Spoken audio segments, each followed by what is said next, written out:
Alors, dans cette méthode, on va voir comment déterminer une représentation paramétrique de la droite, qui est l'intersection de deux plans qui ne sont pas parallèles. Alors, tout d'abord, vous savez que deux plans, lorsqu'ils ne sont pas parallèles, eh bien, ont une intersection, et que cette intersection est une droite. Donc voilà, donc le but, ça va être de déterminer une représentation paramétrique de cette droite. J'ai ici mes deux équations cartésiennes de plans, et donc je vais m'intéresser à l'ensemble des points d'intersection en fait des deux plans, et donc je vais me rendre compte à la fin que ça donne effectivement une droite. Donc les points d'intersection sont tous les points qui sont situés sur cette droite là. Et bien qu'est-ce qu'ils ont en commun? Et bien ce qu'ils ont en commun, c'est que leurs coordonnées x, y, z doivent vérifier, puisqu'ils sont dans l'intersection des deux plans, ils doivent vérifier l'équation cartésienne du plan P1, mais également l'équation cartésienne du plan P2. Donc, comme dans la méthode précédente, lorsque je veux déterminer des points d'intersection de deux ensembles comme ça en géométrie dans l'espace, eh bien, je crée un système dans lequel je vais mettre toutes les contraintes qui s'appliquent sur les coordonnées de mes points d'intersection. Donc mes points d'intersection des deux plans, les contraintes, c'est qu'ils doivent, leurs coordonnées doivent à la fois vérifier l'équation cartésienne du premier plan,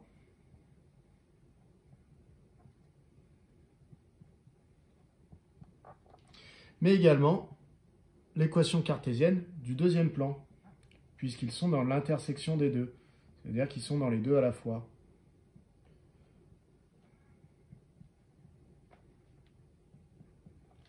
Voilà, donc j'ai un système avec deux équations et trois inconnus. Les trois inconnus sont les coordonnées de mes points d'intersection et les équations sont les équations du premier plan et du deuxième plan.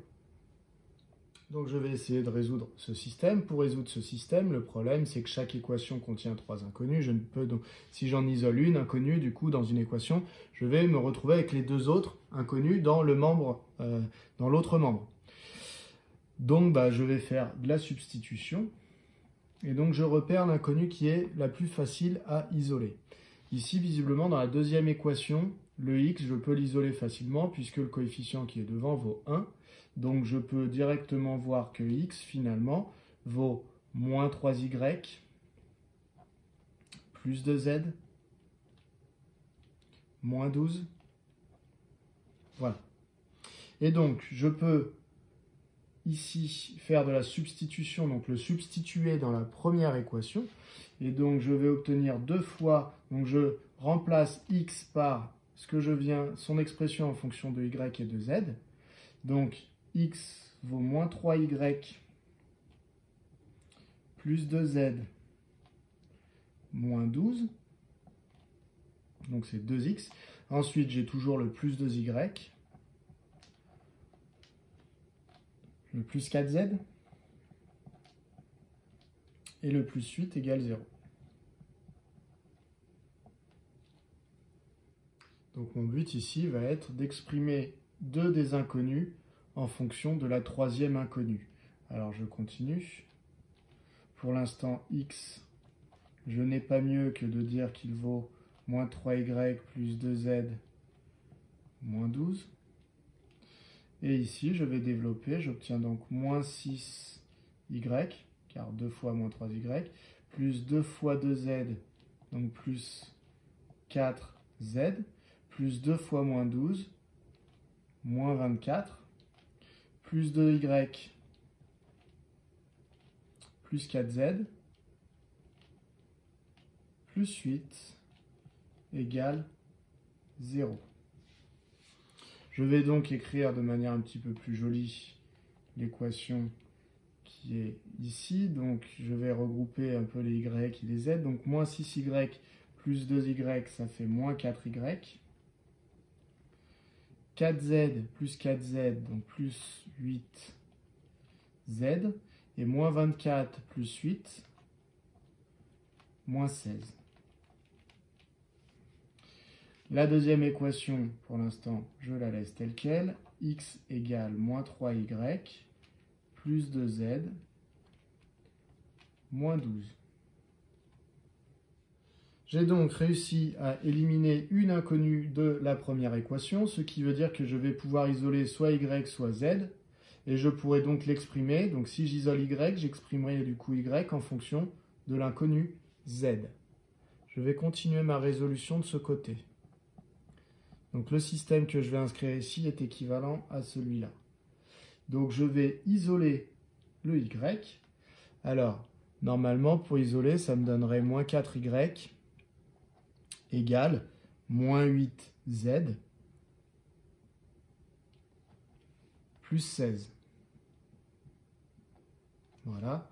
Je vais me permettre d'aller un tout petit peu plus vite, puisque à l'étape d'après, j'aurai divisé par moins 4. Donc, je vais tout de suite le faire.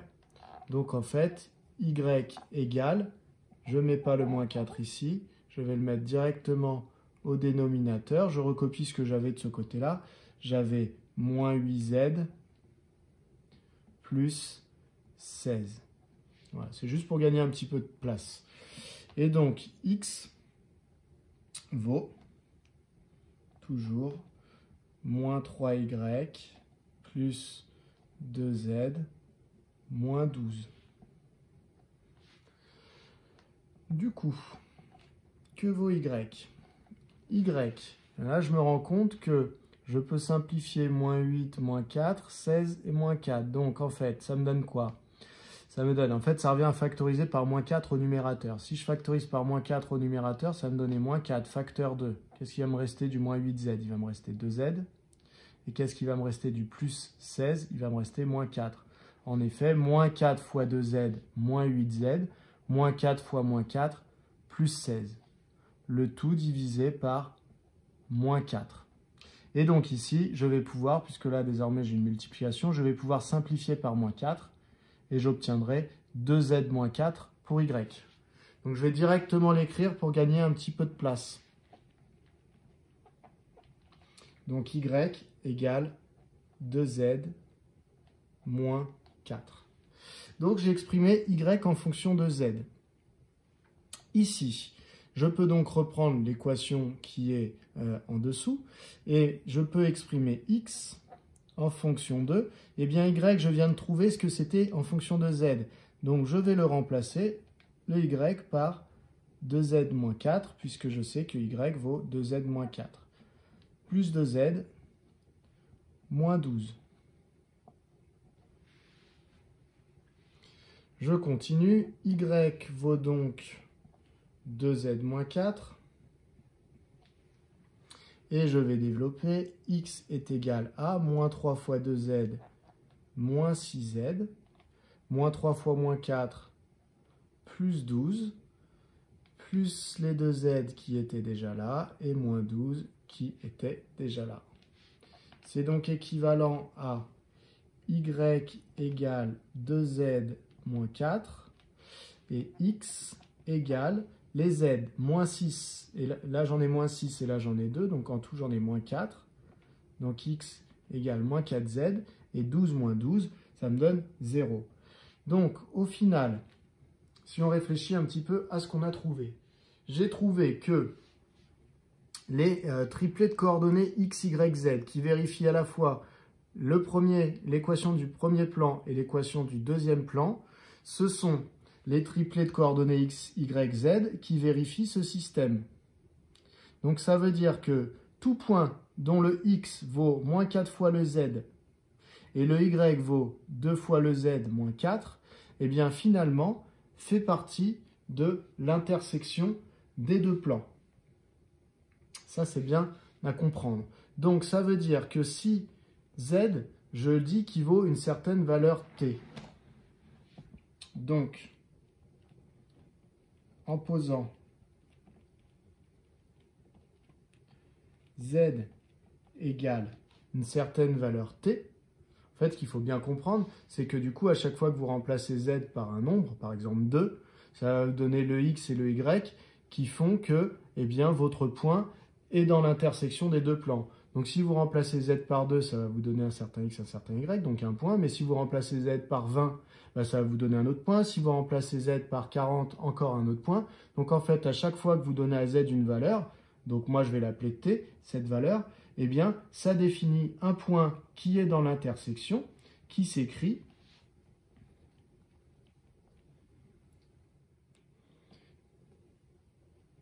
x égale moins 4z, mais z, je viens de dire que je le prenais, j'appelais sa valeur t, donc ça fait moins 4t. Y égale, est-ce que vous voyez quand j'écris? Oui, il faut que je décale encore un peu. Alors, je vais décaler ça plutôt. Voilà. Y égale 2 fois z moins 4, mais donc si z, je l'ai mis égal à t, donc ça fait moins 4 plus 2t. Et enfin le z, ben, je viens de dire que je l'appelais t. Donc finalement, les points d'intersection vérifient ce système, que x vaut moins 4t, y vaut moins 4 plus 2t, z égale t, avec t qui décrit l'ensemble des réels. À chaque fois que je donne une valeur réelle à t, ça donne donc la valeur à z. Et une fois que je connais z, je définis mes points. Et là, je reconnais une représentation paramétrique de droite. Donc, finalement, les points d'intersection décrivent bien une droite dont cette représentation paramétrique, qui a cette représentation paramétrique. Donc, l'intersection de P1 avec P2 est la droite dont une représentation paramétrique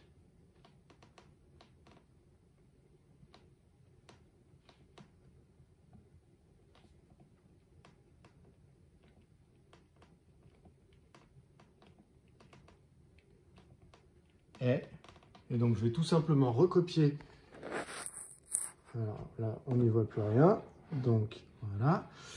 Je vais tout simplement recopier ici la représentation que j'ai trouvée. Donc x égale 4t,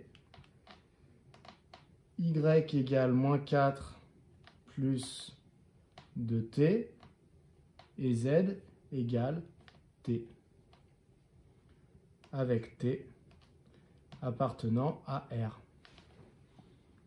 Donc au final, si je veux en parler un petit peu plus, ça c'est une droite qui passe par le point de coordonnées 0, moins 4, 0, et qui a pour vecteur directeur 4, 2, 1. Voilà, on a donc déterminé la représentation paramétrique de la droite intersection des deux plans.